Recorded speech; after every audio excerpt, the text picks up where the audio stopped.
it's tough to watch at the Penguins. You've got, I mean, the GM and the president of the hockey operations are two new guys that really came on board in February, Ron Hextall and Brian Burke, but they've got, both of them have Stanley Cups and with some other team doing basically the same thing. One was being an assistant GM, the other guy was actually a GM before he became the president. So that's not the front office. The guy I'm going to have to put the blame on is Buckley. I'm going to look at his first name. I got my notes down here so I can't mess it up. Yeah, Mike Buckley. This year was named the goaltending coach. Last year he was the goaltender development coach or whatever.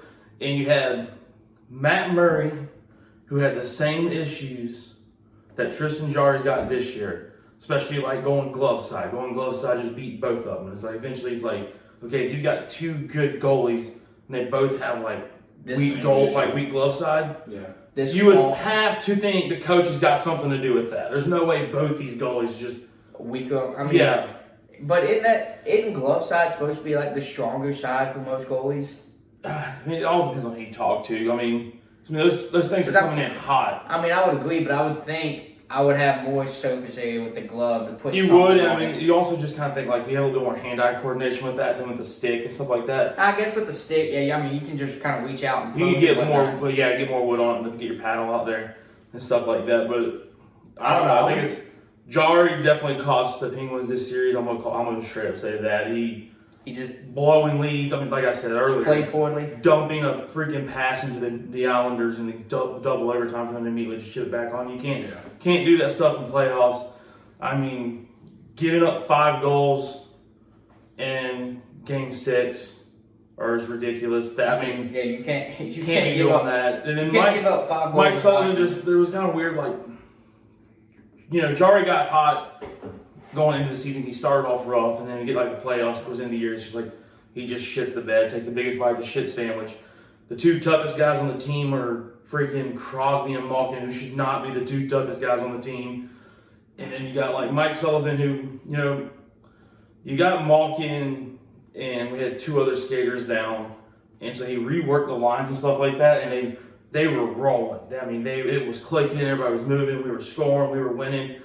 And those 3 guys came off the injury list, and it was like, instead of like finding their fit into it, he just went back to the status quo, and it just kind of like threw all that to the bed. Yeah. So I mean, Mike Sullivan's I think he's got 3 more years on his contract. You got Malkin and Letang, who's got 1 year on their contract. People are talking about trading them right now. But I mean, at the same time, like, you can't give up 5 goals in hockey anyway and expect to be competitive.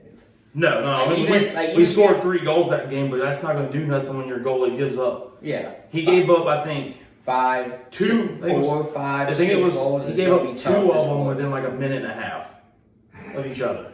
Yeah. So that's ridiculous. But at the same time, though, like when I see hockey, and I think goal, like I feel like that's how it's like. As soon as 1 goal happens, next thing you'll see 2 or 3 get rattled off, either one way or the other.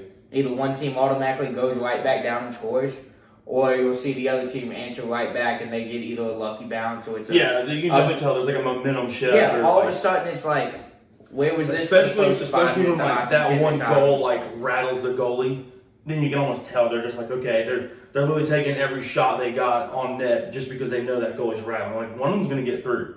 He's gonna miss it. One's gonna get tipped. You can tell he's not playing good. And you know that he's worried about not playing good. Yeah, they're just gonna keep firing on him.